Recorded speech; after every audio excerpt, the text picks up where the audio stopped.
And we're live. Welcome to Substrate Seminar. Daniel, it's so good to have you. We've been wanting to put this session together for several weeks now, and I'm finally happy that it's happening. How are you doing?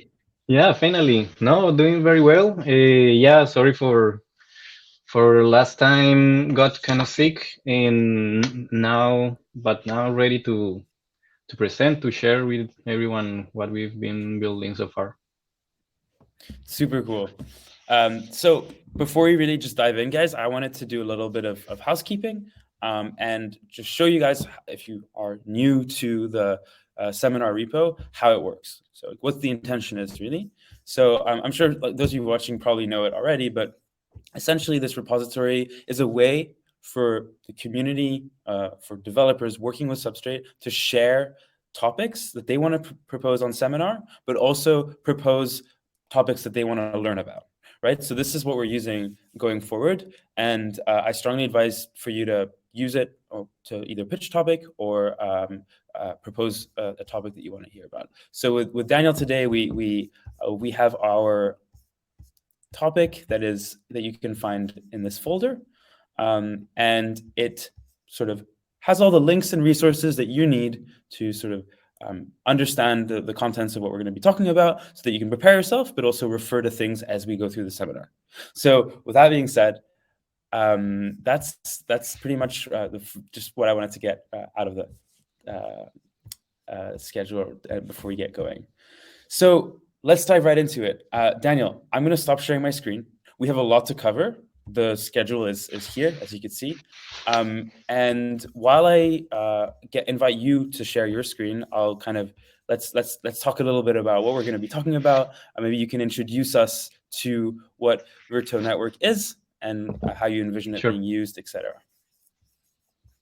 Cool. So yeah, so I did my research on like what Virto.network is, and essentially, like how I understood it is basically it's you're trying to build a collection of APIs that can be used to easily build decentralized applications for substrate networks. And Virto has its own sort of use case and context. However, these are APIs that can be used for other contexts, other frameworks for building decentralized applications. Is that pretty much it? Like, how would you describe Eh, what Virto Network is? on the developer side, yeah, you could say so. We are definitely trying to build a very easy to use APIs that people can like use with the technologies they already know and love, which is usually like REST APIs, but having like some extra sauce there where people can actually decentralize these APIs in a easy manner that we call progressive decentralization. That's on the dev side, no? But Virto.network is actually like we want to sell it kind of like the hub for d-commerce for Polkadot. Like it's an infrastructure for decentralized marketplaces that have local impact. So people can come and deploy their own marketplace, their own store, and we have a parachain, or we want to eventually become a parachain that will be very specialized in the use case of buying and selling things of the real world, like the decentralized Uber, the decentralized Shopify, the decentralized all these things that we see in the real world that we use any service or products. We want to build a parachain specialized in this topic. But since we want to get to this wider audience that is usually non-technical or people that have current stores or mini sites, they just want something very simple to integrate with.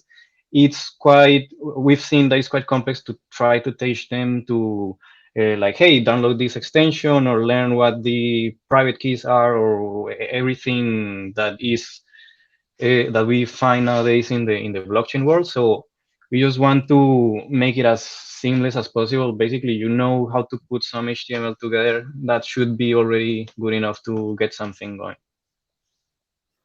Got it. So more specifically, So I'm clicking into these APIs that sort of I think we're going to be talking about today. But before we get into that, like what problems are you solving? Like what kind of applications are you looking at with Virto, and sort of the applications that people can then easily compose and use for their use cases? Like what use cases are we looking at?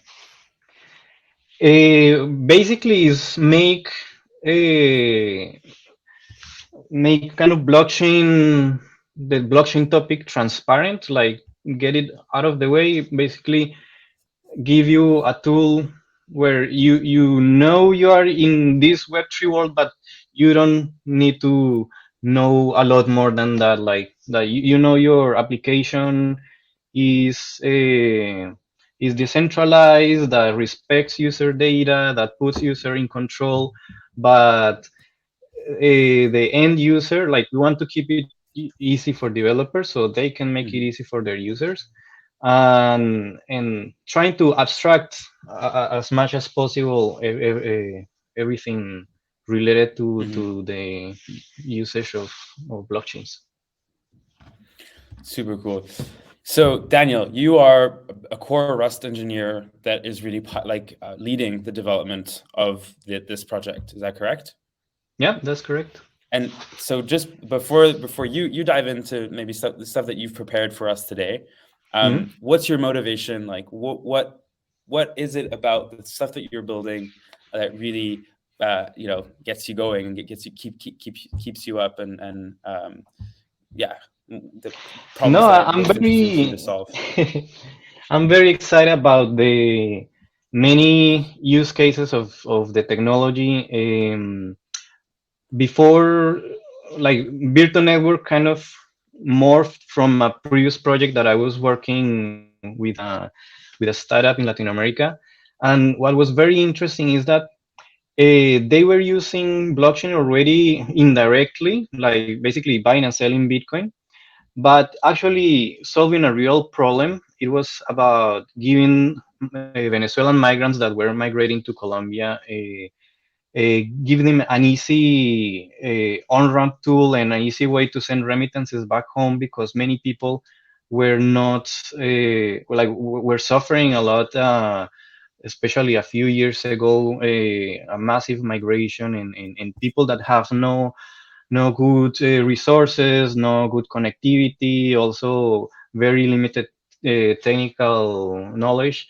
We had to give them like a very simple to use tool that will allow them to send this money back to their families. So I found these constraints, and then I came into this team to blockchainize the product. And there were a lot of interesting constraints because yeah, I couldn't tell anyone just, hey, download this extension, or hey, yeah, you have to pay for this, like this thing that you didn't have to pay before, now you have to pay, now you have to, yeah, sign transactions or whatever. So all this stuff had to be abstracted, and but still with the philosophy of, no, we need to make this decentralized, not become another centralized solution that says that is using blockchain, but it has very little to do with blockchain. So trying to keep the philosophy of decentralization very rooted to the project, and then I'm going to see stop you work there around because with. Mhm. Daniel, what's an example of a project that is a blockchain project, but it's really not that decentralized, or maybe not using as decentralized sort of infrastructure components that it could be? Can you give an example of just a contrast for people like listening? Sure. I would say nowadays, sadly, most of them kind of, because a lot of projects are building dapps, but then end up just having one server that has to serve all the customer. If this server goes down, the dapp is not working. Is the application or the data or metadata is also maybe stored in centralized databases. In the crypto space, we can see a bunch of those applications, or yeah, no, some exchanges that are very centralized, some simple apps that even though you might use your wallet, you're still giving a lot of details to the user. So the idea is to keep it as close as possible to the principle that we have now in the blockchain space, but without compromising the decentralization, and always as a very high requisite to make it as usable as possible. Cool. I think that's a really great way to set the premise for what we're talking about today.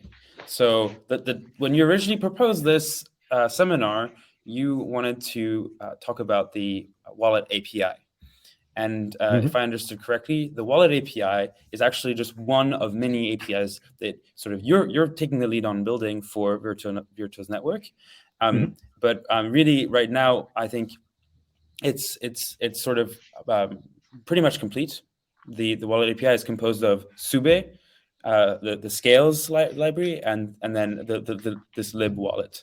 So what's the best way for us to dive into this that makes most sense now that we've kind of painted the scene of like the problems that you're trying to solve, why you are trying to like your motivation behind solving them, and then hopefully we can dive into sort of what this API looks like and how people can be using it themselves to build their own applications. Sure. Yeah. So the vision of this API is actually not just one API, but kind of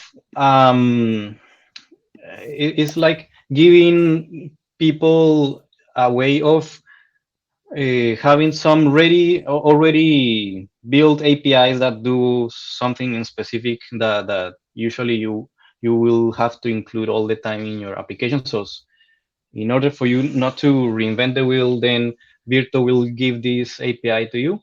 But on top of it, like it's more of an ecosystem in a development environment where you can also bring your own logic, you can also bring your own APIs in form of plugins, put all these plugins together, and then deploy them in a server environment, but also in the client device, or have this ability of kind of have a hybrid where you can start with like a centralized setup, but then progressively migrate it to a fully decentralized solution.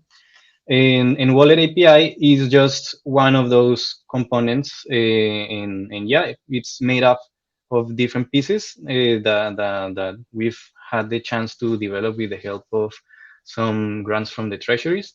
And yeah, I can talk you more in detail, like each of those pieces, what they do and why we created them, even though they seem very similar to other solutions out there. So Definitely. That would yeah. be super great. So yeah, so if I just understood what you just said to recap is that this is just one API that's designed to be used in the Virto network, but also can be used for other projects, and basically that you've built this in a way that it's very generic and extensible. Like it's very easy to reuse this in your own project. And then one thing that I see recurring in your README files is that this is chain agnostic for any substrate chain. Is that correct? Yeah, that's That's correct. really cool.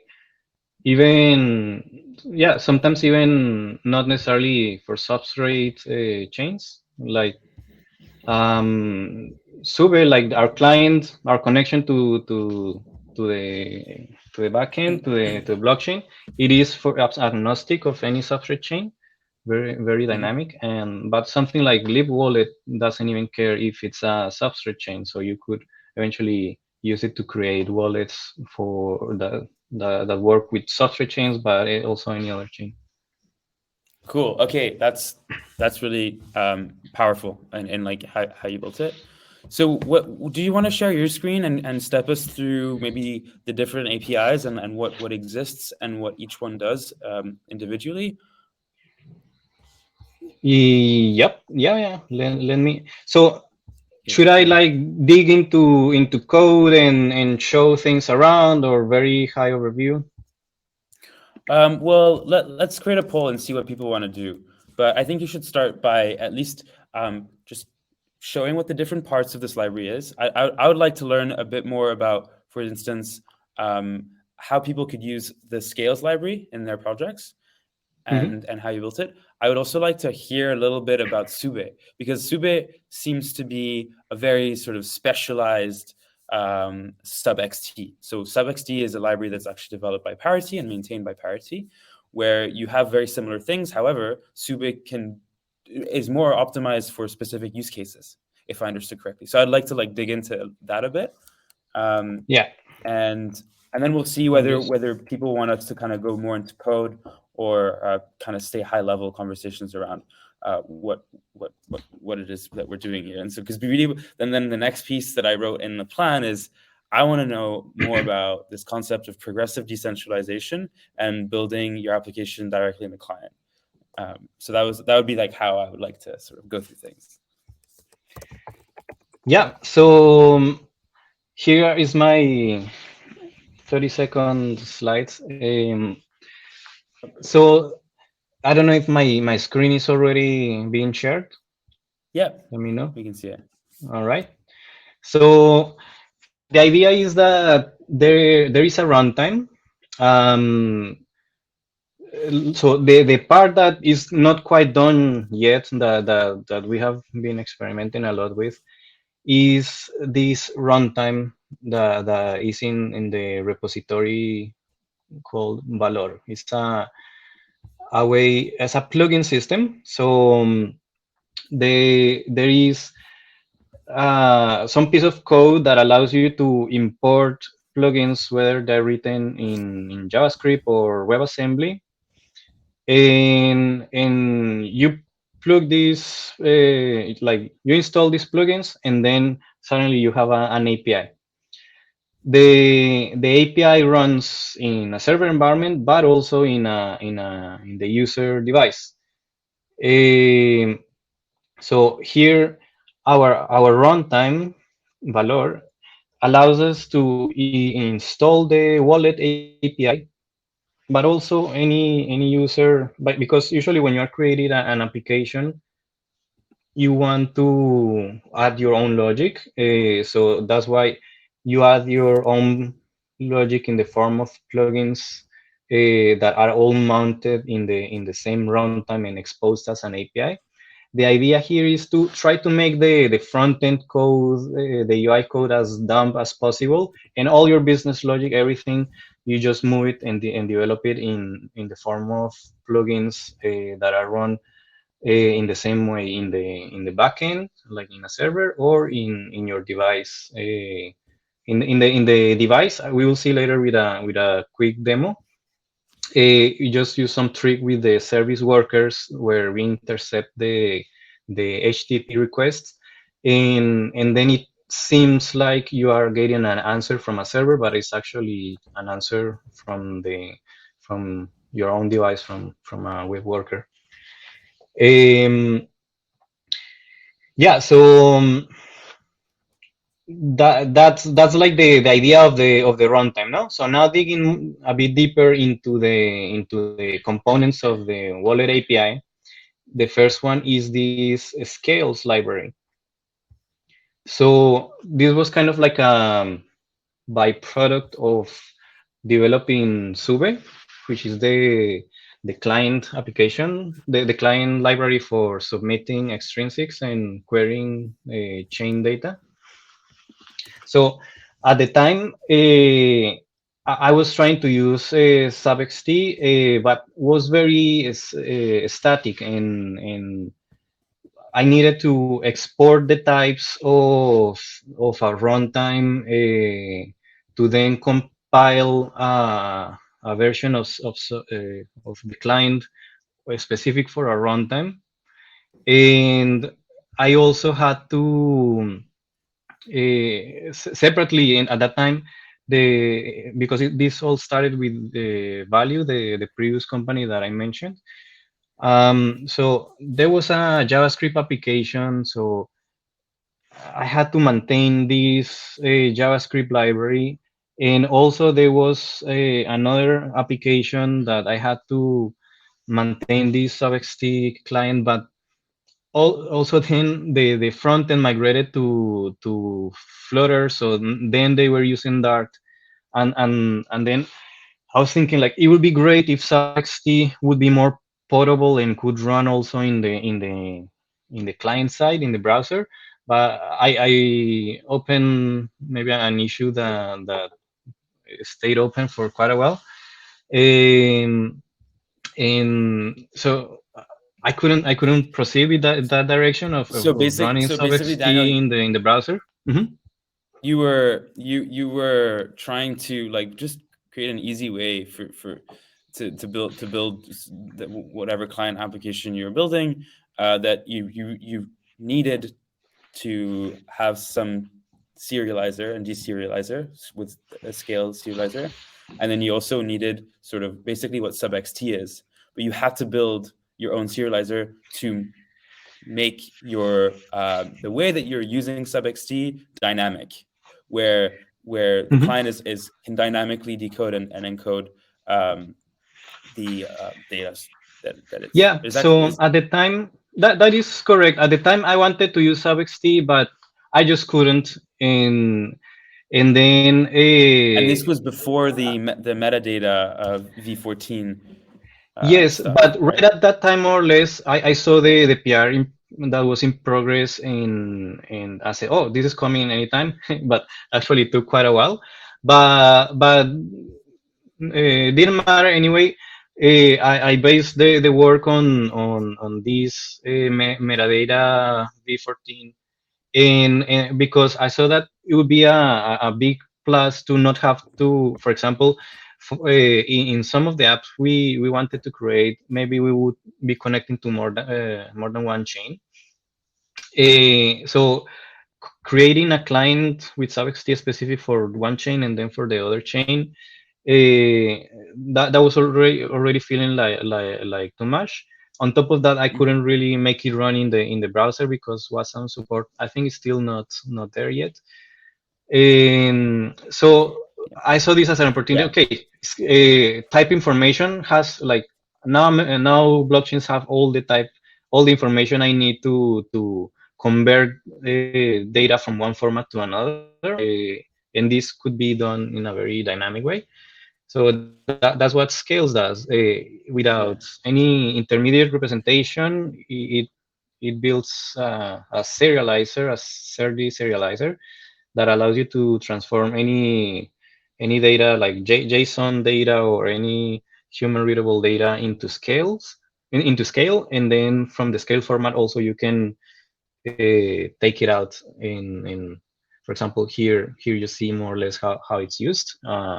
You have mhm, this value type, you pass the binary data, so it's kind of like a wrapper around the binary data, and you pass some type registry, and this type registry you get it from the metadata, and then you suddenly can convert it to JSON or other formats. Right now it's right. tested with JSON, and then the other way around. So if I'm correct in thinking this, is that subxt actually creates a static interface. So it's like you generate an interface for your runtimes types once, and then you need to sort of when there's a runtime upgrade, you need to regenerate that interface. Whereas with this, you can create applications that will dynamically decode and encode the types that it's interfacing with. Yeah, that's correct. Well, yeah, a good example Cool. is like I haven't touched this in a while because there's so much to develop that I left this in certain state that I had to leave it and then come back later. Yeah. But when I came back later, I just downloaded I used Sube to download the latest metadata, and then just hit the and just query the chain data, and seems like it still works. So even Nice. though the chain already uh, has evolved since the last time I had used it. Cool. So yeah, this is scales. So scales is like, yeah, super. tiny library, it can be very helpful if you are dealing with scale data. So you can give it a try. I try to keep everything very noisity friendly, very WASM friendly, everything feature gated, like, because size is a big concern in the in Mm-hmm. the in the applications we like to build. So I always welcome like Yeah. PRs and feedback welcome. The Yeah. other So one, remember, guys, like mhm, Daniel's thing is like, I just want to state it here again, which is you're building applications for end users that are probably mobile first and browser first, and people that um, are maybe not even like knowledgeable in like that they're using blockchain applications. So you're optimizing for ease of use and portability, and that makes correct. it very conducive to those goals. Yeah, that's correct. So now Sube is this wrapper library. Well, not wrapper, but it uses scales, and it's on the surface is very similar to SubXT, but with a much reduced API, like the API surface and the functionality is very reduced. I just want to quickly maybe show you the interface. So Sube is basically all you see here. There is well, since we need to deal with metadata, then a way to query metadata, but basically Sube is just a way to query chain data. So you pass some key here, like the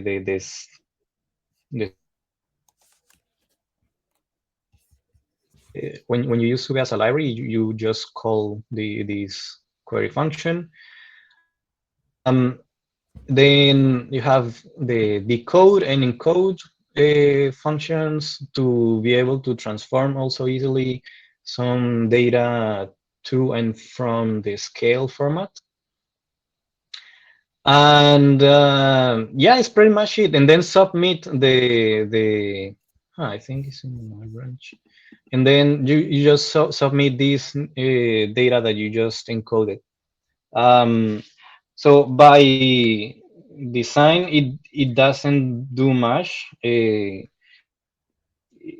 doesn't want to, for example, deal with keys, the signing process, and everything. Like it separates like maybe this can show a bit the function. I don't remember if it's a bit outdated, but it leaves the whole signing of transactions to the To tool the of your application. choice, which in our case we have this Libwallet for that.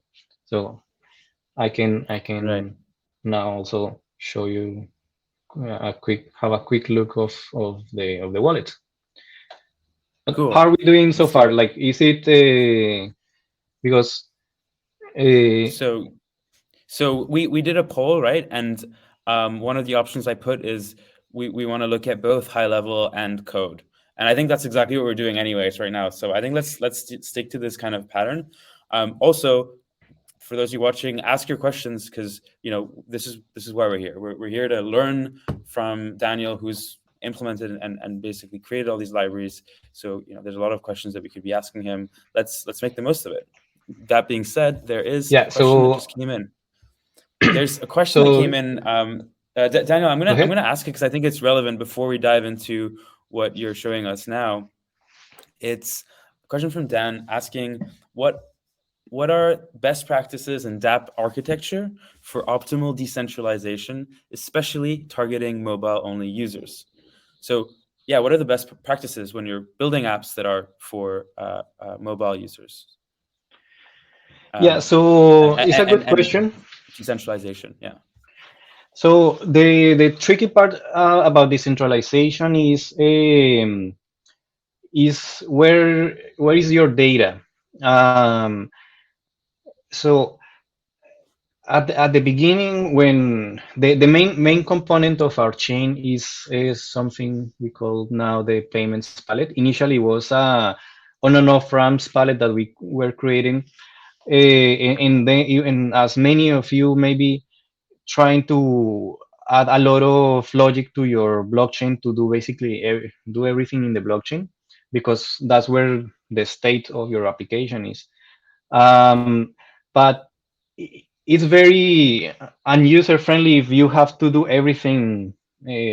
Like if all the logic of your application has to go through the blockchain, and all the transactions that need to be signed and so on, make the process a bit painful. So when you have to persist state and you cannot use your blockchain, then it's hard to find like another storage solution for the non-consensus critical data.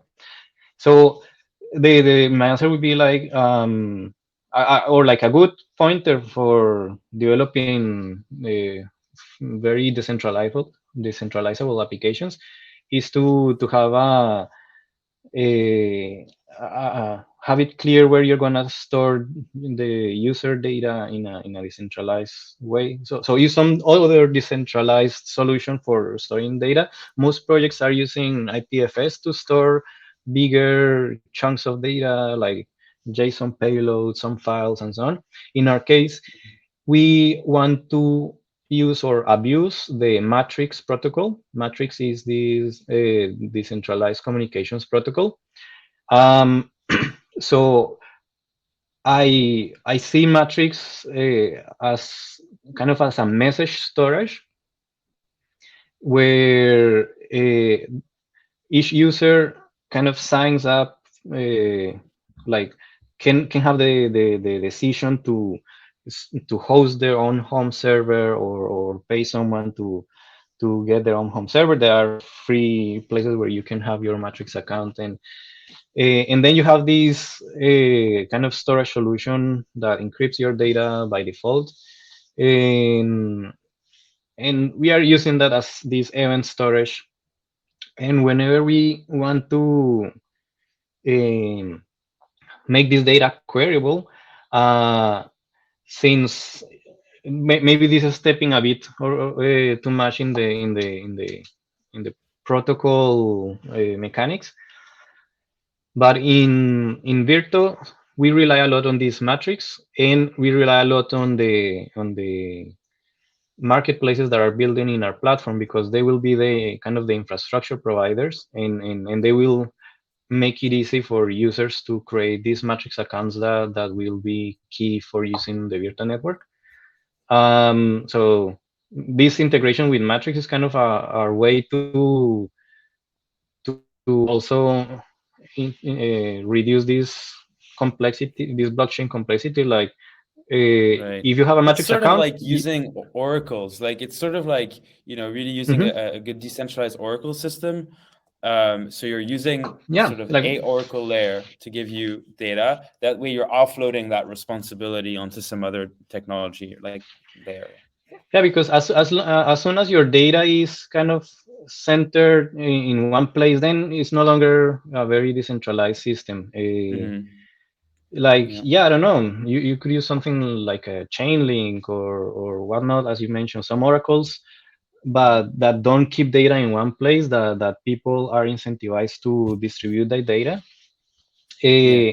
In the case of these interactions of a buyer and a merchant, usually you don't need to have a storage that replicates the data all over the place. You just need to have like this peer-to-peer interaction where you are dealing with the person you want to buy a product from. So that's also why this chat system works well, because Mm-hmm. if I'm buying something from you, then only we need to know the data of these trades, and then we use the blockchain just for the consensus critical stuff, like the payments.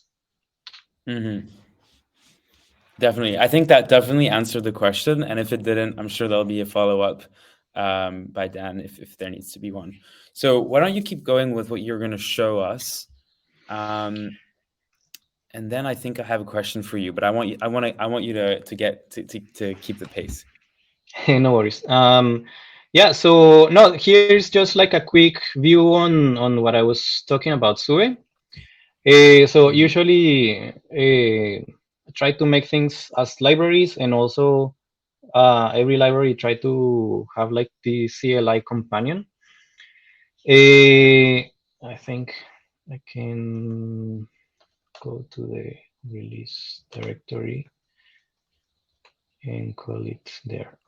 So the Sube CLI is just like a way to try out the the code, or like how to have an idea of how Sube works.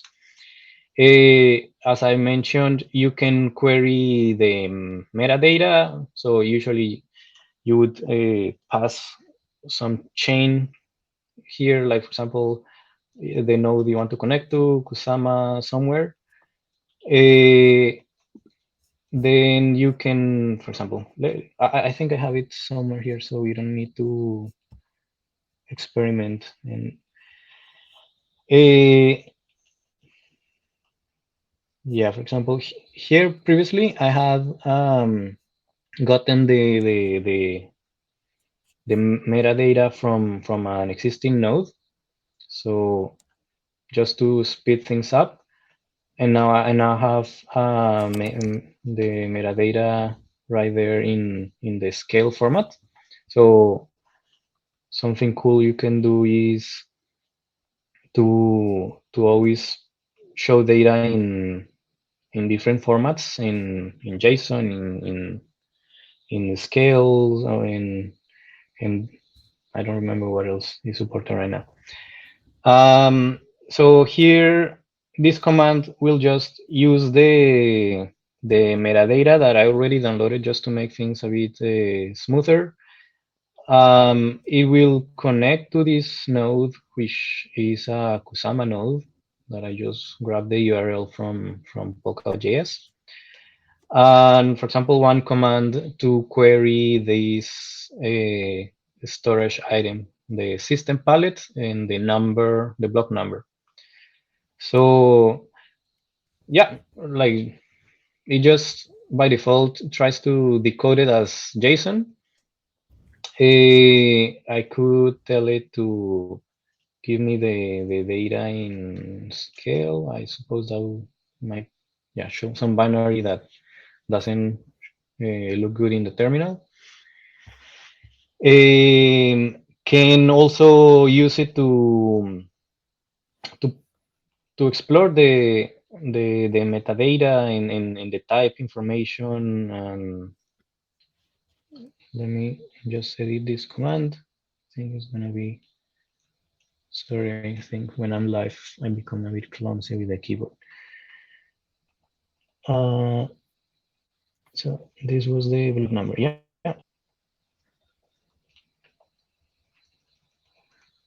Okay, so let's see, meta. I can check. I think. Well, this is not very new.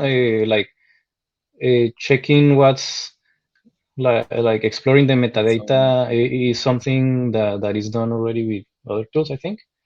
yeah. But just in case you want to do it, is there like dealing with the metadata, also with the type registry, as we Mhm. saw the querying and submitting transactions. Um, yeah, I think I'll leave it there for Sube, since it doesn't do much more than that. Yeah, What I I can think do I think now, one important thing to note for those that are interested in playing around with Sube is that it's a very, very suitable tool to be building client applications that require a WebAssembly environment or no STD environment. Is that correct? yeah, definitely. Even well, I, but I encourage back, you guys to poke around with it because that's a very powerful feature, really. yeah, I definitely need to give these libraries a bit more love and close some issues. You could say they are in alpha, but as we build our first use cases, our first marketplaces. We'll need to polish all these libraries to make them work and be ready for prime time. It's just that it's Definitely. been a lot of things in our plate. So yeah, what next? I think now is a good segue to introduce Libwallet, because we saw that uh, with Sube, since you can only query data and submit data, for those who don't know, when you submit data to the chain, it has to already be encoded and signed and like all ready to go.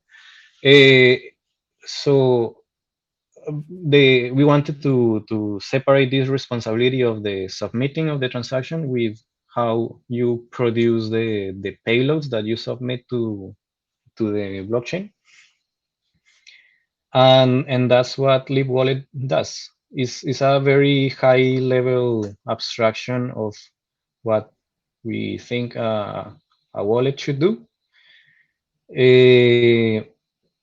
Maybe also easier to quickly check the interface And of is the there a wallet. reason why you didn't build this into Sube? Yeah. So again, this was born back in the previous company, and also they were like at the time the company was doing well, and people were very excited to like they wanted to do a lot of stuff. One of those things that we wanted to explore and try to do was some payment device, some hardware device to give the local stores in the neighborhoods, like create some prototype. So we want to create basically a hardware wallet, like the cashier, but a blockchain version of a cashier. Mm-hmm, mm-hmm. Um, and then the like we like hardware wallets don't really care about submitting transactions. Like if you have a ledger device of a Trezor or whatever, those only sign transactions. They don't upload it to the blockchain. They give you the signed payload, and then they let the client do the job of uploading it. So basically, there was no reason to combine them. They seem like two very different things, two Got very it. unrelated topics.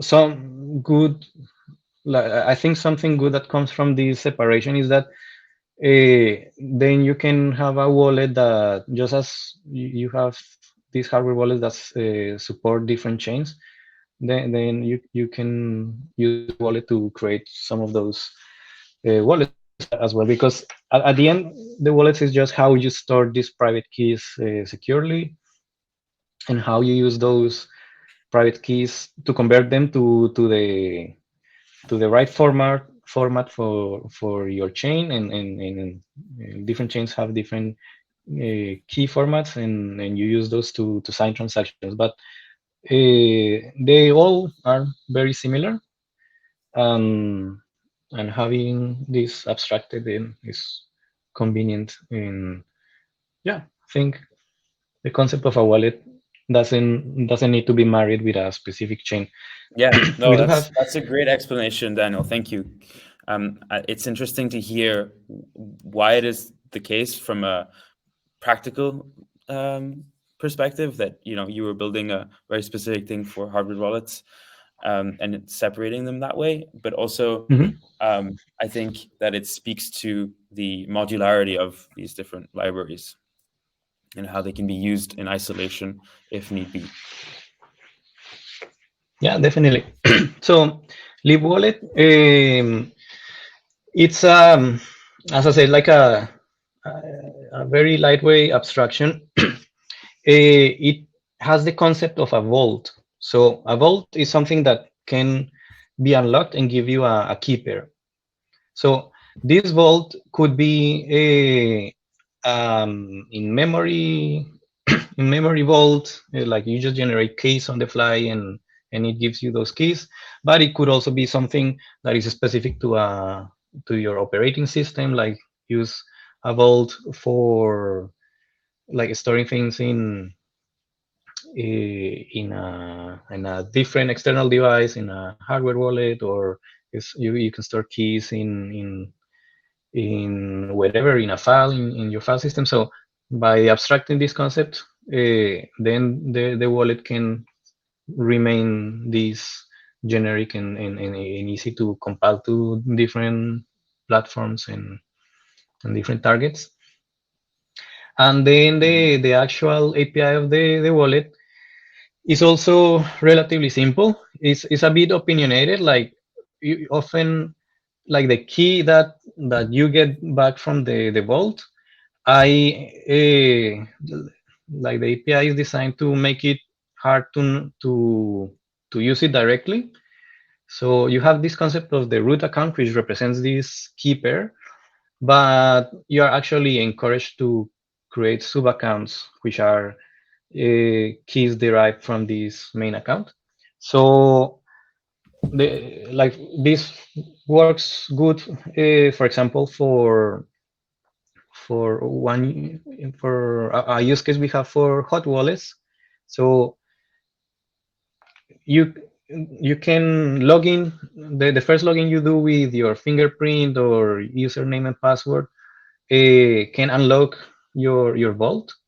But then this is a hot wallet that cannot is not storing any real value. But then when you need to actually sign a transaction, maybe you just again put your fingerprint or a PIN code, and this unlocks this secondary account, like the sub account. So that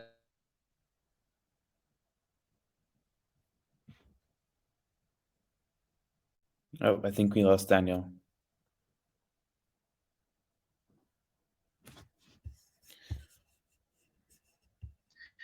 since it's not used directly. Oh, you froze the. Oh, well, while we wait for Daniel's connection to get back, I'm going to look at some questions that we have here. Yeah, so so there's a question about elaborating on matrix integrations. So I think Daniel is working on exactly that. Like he's got a very specific application where he's integrating matrix. For those who don't know what matrix is, it's the element. It's also known by element, peer-to-peer like chatting protocol. And yeah, that's definitely something I'm interested in learning more about. We can ask him at the end of his explanation here. And then I'm curious in learning about ways that building a client application with these tools is different from just saying, okay, I'm going to just use Polkadot.js API and build an application in that way. There's big differences between the two, but I think it's helpful to understand what they are and what decisions you're making when you're choosing one over the other. I need to invite him back on, maybe. Let's see. Sorry, guys. Hopefully this doesn't take more than a couple minutes. Oh, there you go.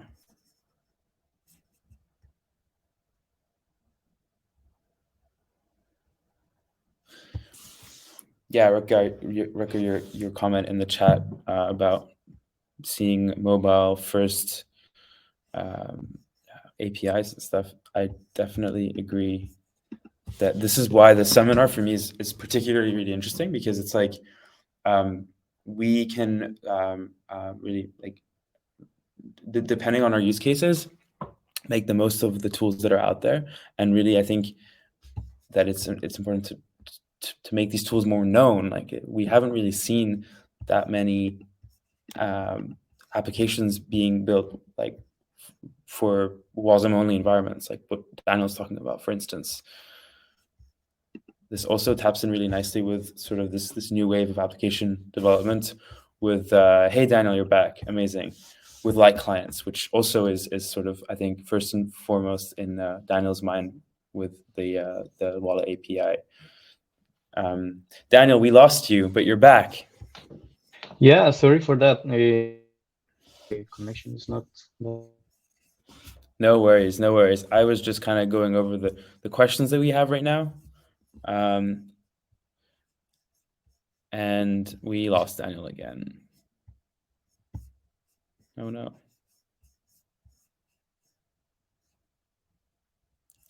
That's too bad. But yeah, please guys ask some questions while we still have time.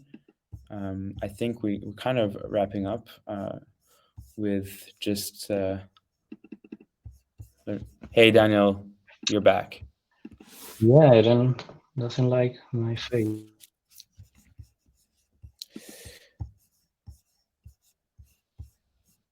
Oh.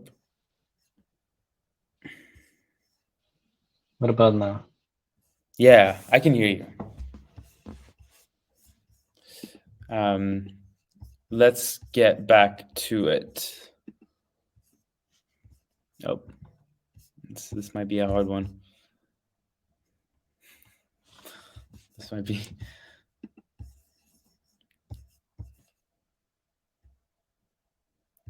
Yes, yeah, small dot is super interesting for sure, for sure.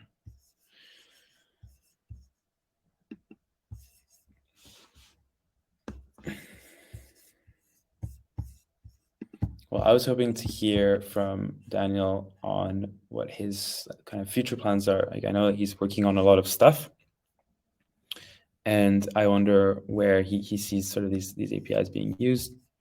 No, Daniel, I can't hear you. You're not on the screen, unfortunately.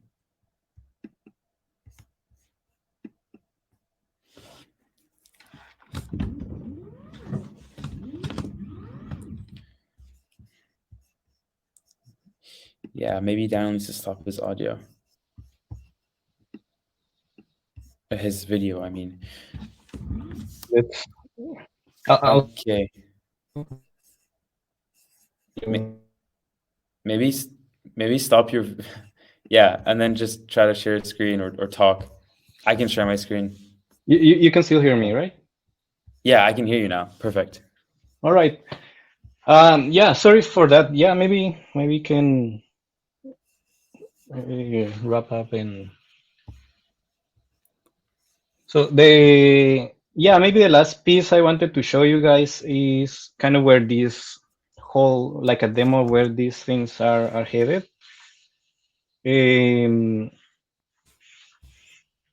Cool. Yeah, sure. I was actually just saying that it's funny that you just jumped in on that. Like, I would love to hear more about, okay, where you see these things heading, like where you want to see them integrated, which applications are going to be built with them, and what your next steps are. Yeah, sure. So, and we have someone in the chat saying we need to decentralize you. yeah, but yeah, definitely. let's. Yeah. So yeah, why don't you talk to us about that? I'm not sure if you can share your screen, if there's stuff you wanted to share. If not, just let me know. I can share them for you. Can give it a last try. Okay, cool.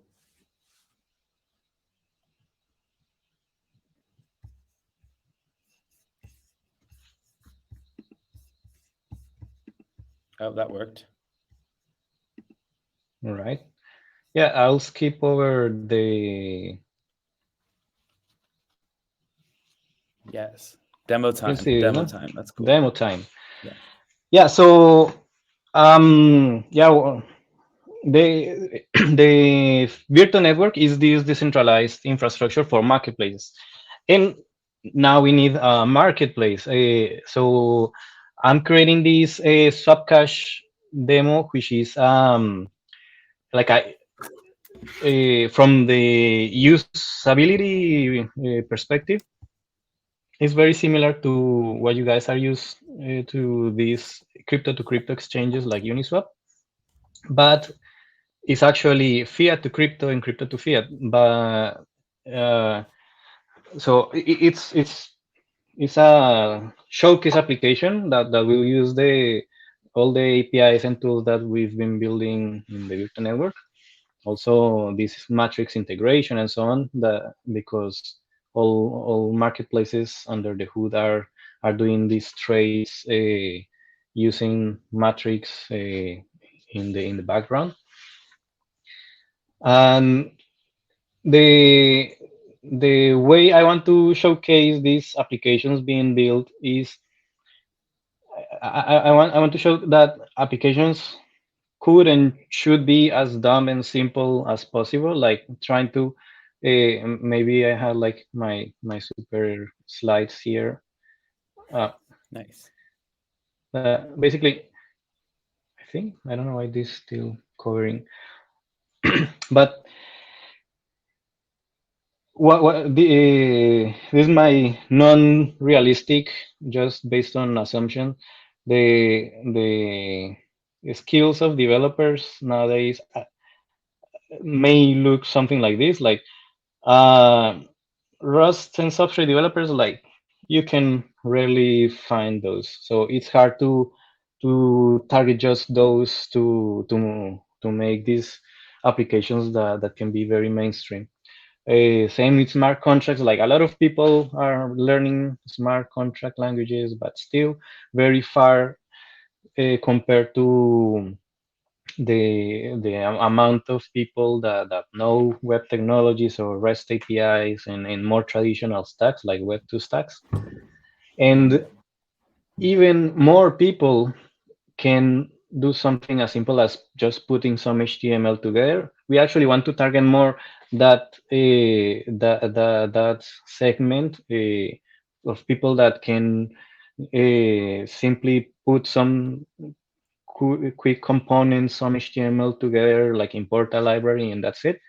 Because it's very common, for example, for if you want people to easily build like a micro site with a micro store that just showcase your products and services and allow payments.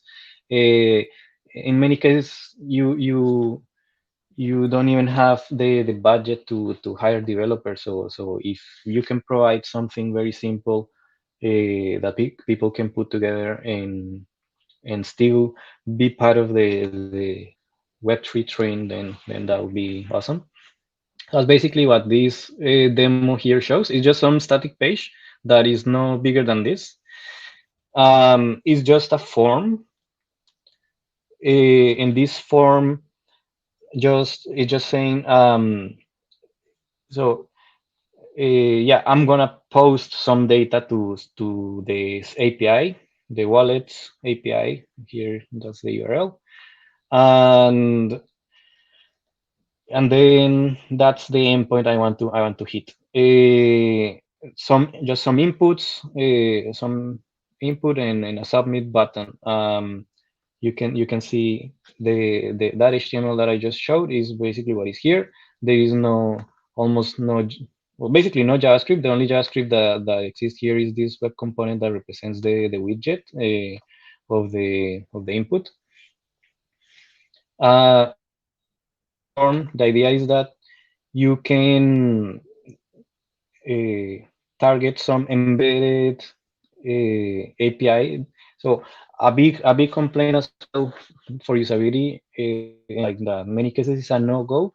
And many users won't try to even install the browser extension. So some of the user research we did in Latin America with some users that just want to have some store that have no knowledge and no idea about crypto, it's just too hard already to ask them to install an extension. So the the the plan here is to allow people to embed in an iframe the API. So the whole API is just some embedded iframe that if I find it, here it is. It's just some iframe. Hmm. That is your API. That API, when you submit some data to this API, it will hit the endpoints defined in the API, and in those endpoints could be served from a backend, from a server. But in this case, in this demo, it's all running in the client side. So when I submit this data, mm, let me see. Oh, I need to.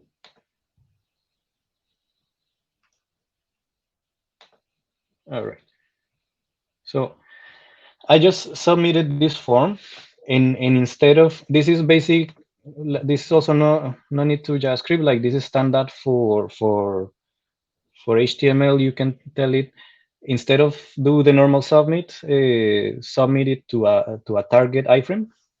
So here I'm submitting this data to this iframe, and the iframe just replied like it did like an interesting round trip. Like it captured the HTTP request in the service worker. In the service worker, it sent it to a web worker that has all your plugins and all these API running and serving your requests.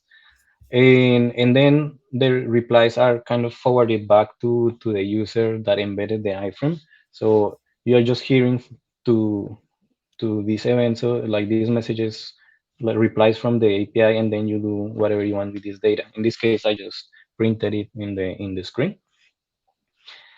Yeah, that's pretty much it. Like so I want to allow people to have like a very simple way of creating their own logic, their own application. For example, this swap.js right now is just logging something, like it gets it uses a bit of a convention or configuration. So based on the name of these functions that you create, it will match the incoming request, and you will receive this message, you will process it, and then you reply with some data, a bit following kind of like the approach of these serverless providers, where like Lambda functions or workers, like provide a very high level way to create your own logic. And these plugins can call other plugins like the wallet API to then talk to the blockchain, or talk to other subsystems, but kind of have like an integrated development environment. That's the plan. And So the plugin itself is what's embedded in the iframe, then which then talks to the wallet or wallet API. Is that what you're saying? So we're building a plug. You've built a plugin. That's what you're showing us so now. the wallet API is one plugin. This is another plugin, and plugins can talk to each other. And all these plugins run in this runtime. The runtime is like an actor system. Well, if getting a bit more technical, then is an an actor-like system that encourages this pattern of a command query responsibility segregation. Eh, all your plugins, they all react to commands or queries, and then you do something in your plugin. The wallet API is a plugin that has certain commands available, and you can call those commands from other plugins. All the plugins kind of share these. The runtime kind of provides these shared message passing capabilities. And Got it. yeah, so it's just wallet API is one of the many plugins that can make up your whole application, and then your application can be running in a server, can be running in different servers, can be running all in the user device, or can be mixed. And for example, the first request is served by your backend, so it will be very fast, and no need to load and wait for a single page application.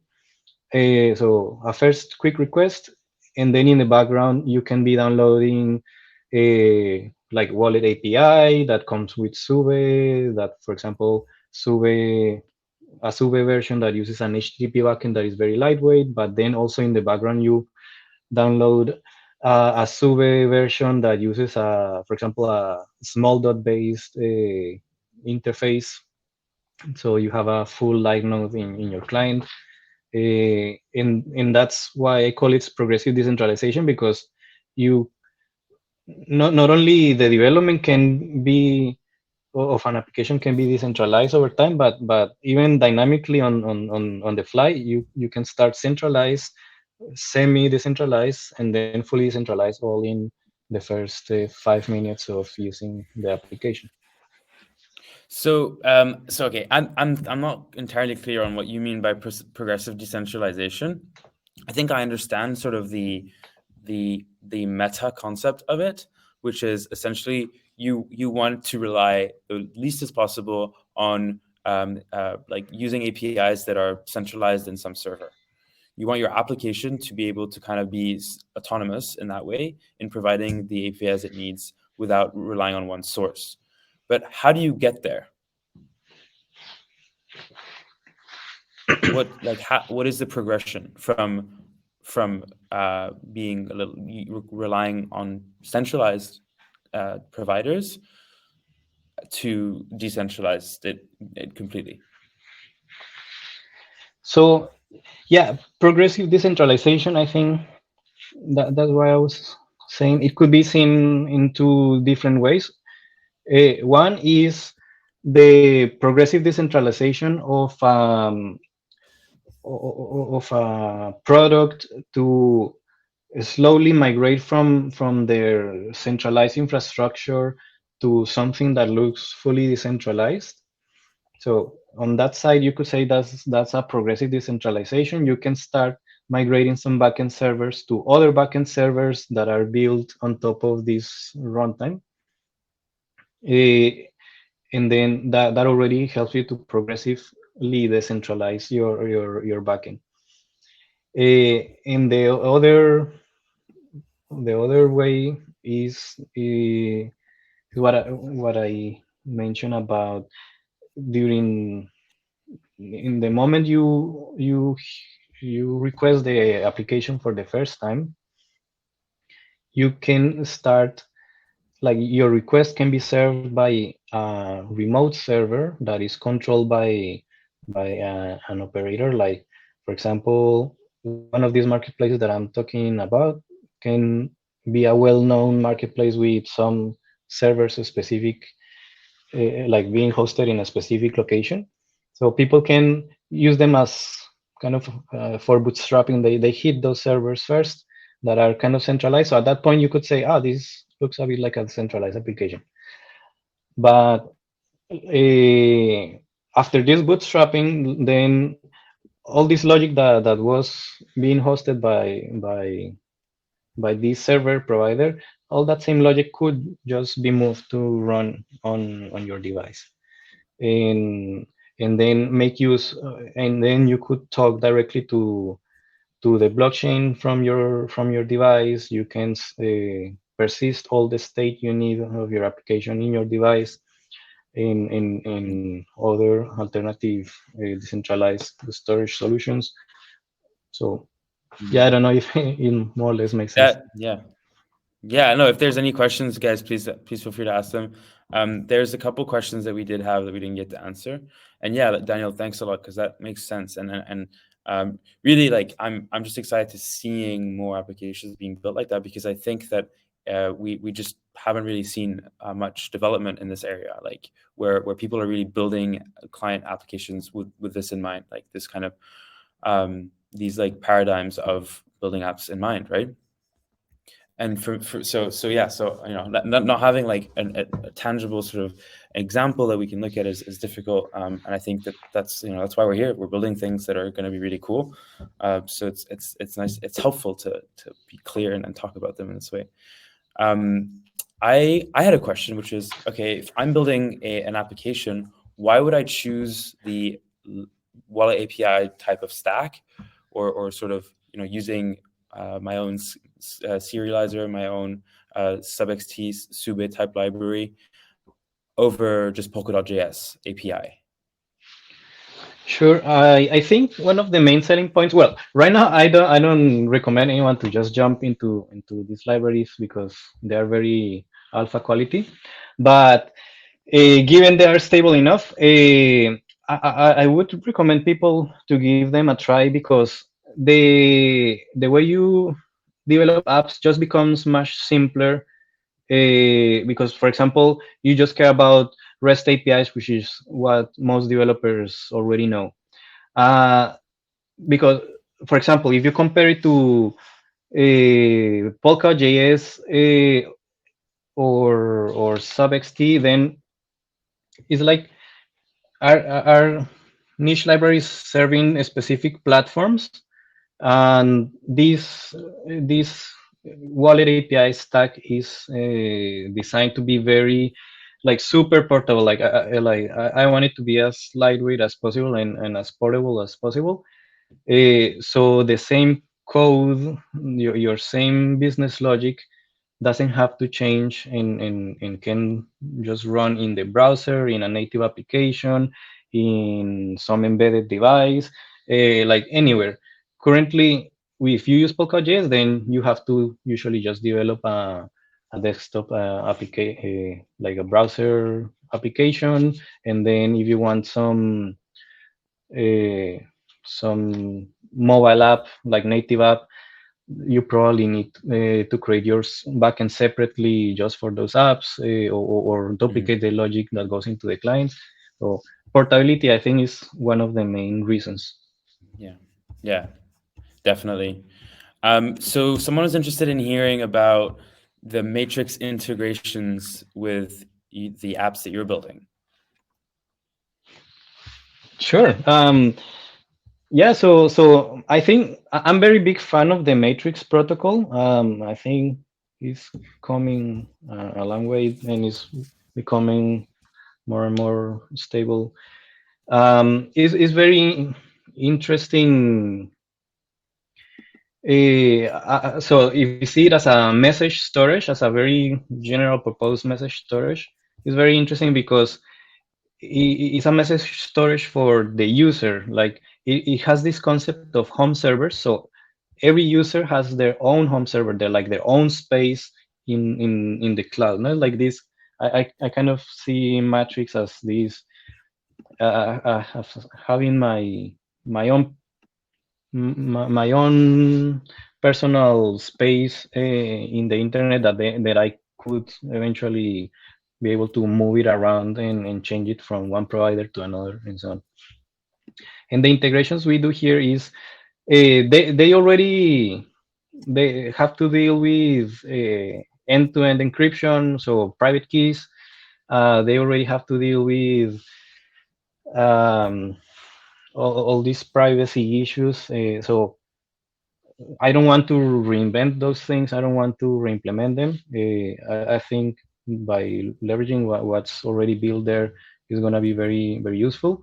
Also, for example, how to persist, how to store securely your private keys, or how to log in easily with a OpenID Connect provider, how to make every device have their own private keys and yet be able to update each other, like when a new device when you have to have a new device, the whole key management is kind of already solved. So there's a lot of different things why we use Matrix, but in general just makes it Yeah, already solves a lot of problems that we would have had to solve on our yeah. own if. You're offloading that work onto some other very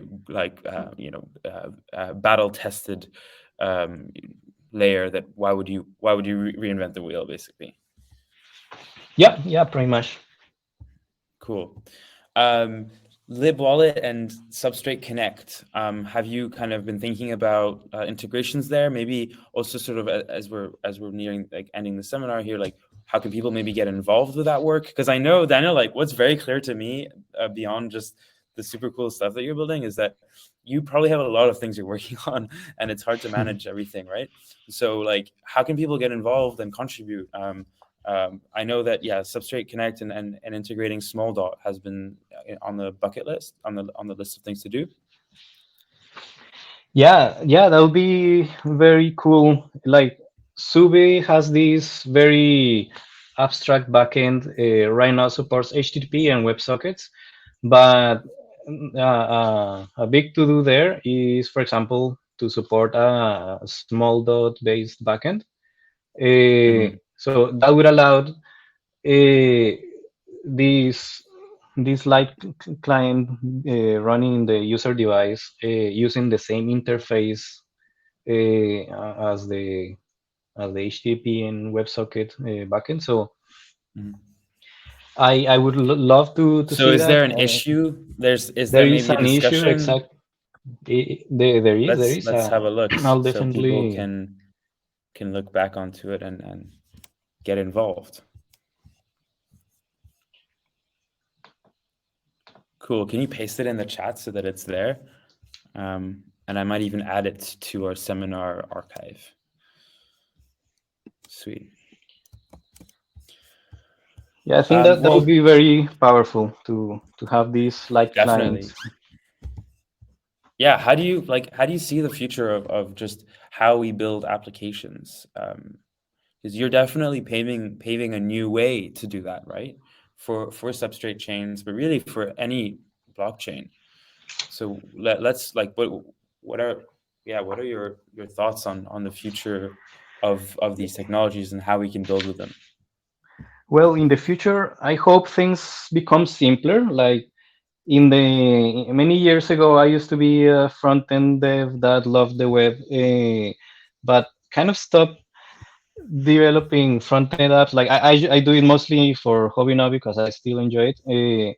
But it just became too complex, like and a lot of fights over one framework and versus the other one and so on.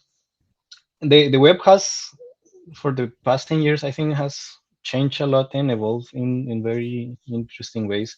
And now I think it's ready to make things simple again. The things exploding complexity, but I think now we can make them like shrink them in complexity and then make things more like they used to be, like some static page, some HTML here and there, submitting a form. Like that's kind of my hopes for how these applications could look like just more accessible and easier to develop and be able to target a wider audience.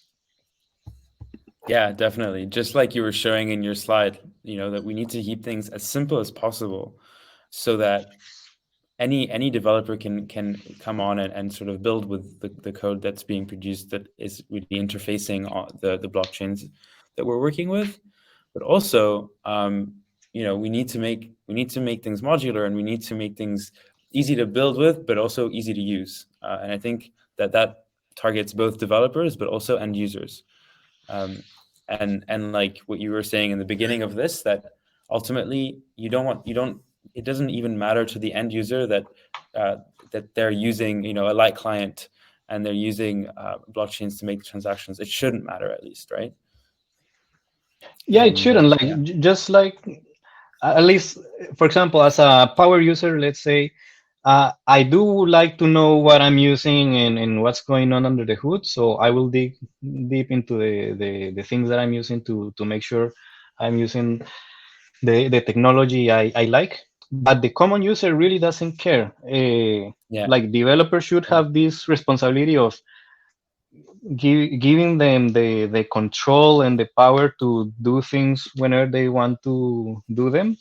But by default, the people shouldn't care. Just like people don't, my definitely. mom doesn't know what is HTTP or just opens Facebook and works. So Yeah, that's also what we need here. yeah, definitely. Well, is there any last words that you want to leave with us today, and maybe ways people can get involved if they wanted to? before we end?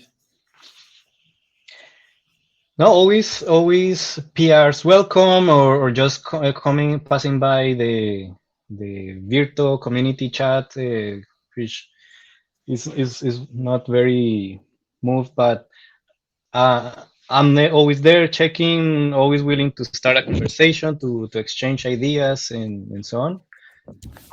Cool. Yeah, that'll be it. And so one last thing on my end is, like, what are you most excited about sort of in the next 4 months? Like, what can people be looking out for from the stuff that you're doing?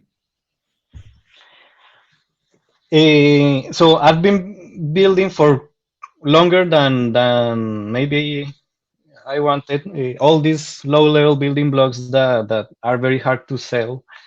Now finally comes the time to create something user-facing. For example, this swap cache demo. Right now I'm here in Amsterdam for the conference. We'll try to hack this demo into something that can actually be used. And yeah, and so creating something that has real usage and real impact in people's lives. That's what I want in the short term. Super cool. Daniel, thanks so much for having taken the time today with this. This has been really informative. I think if anyone wants to reach out, Daniel, I think your GitHub has your email address on it. Dan just posted in the chat where you can get involved with the Virto community. For everyone else kind of watching this on a separate note, there's so many cool tools that you could be using to build applications. Hopefully this seminar was useful for those of you looking at alternatives. And also really, I think the importance is understanding why you would want to choose these tools over others, and understanding what the sort of the challenges are in place, but also the opportunities to really innovate. So with that being said, Daniel, I wish you a great time in Amsterdam. I'm really jealous that I'm not there. Say hi to everyone that is sort of in the Substrate developer community, that I'm sure you're going to meet a lot of people. There's Amsterdam happening. So that's really fun. But yeah, thanks to everyone else who was active in the chat and asking questions today. I hope that this was useful to you guys, and that you also contribute to proposing new topics for the upcoming seminars, which I'm trying to keep a list of scheduled ones. So any final word, Daniel, before I leave you go to Amsterdam and have fun? No, anyone in Amsterdam, feel free to ping me, or like you see me around. Glad to have a chat. Awesome.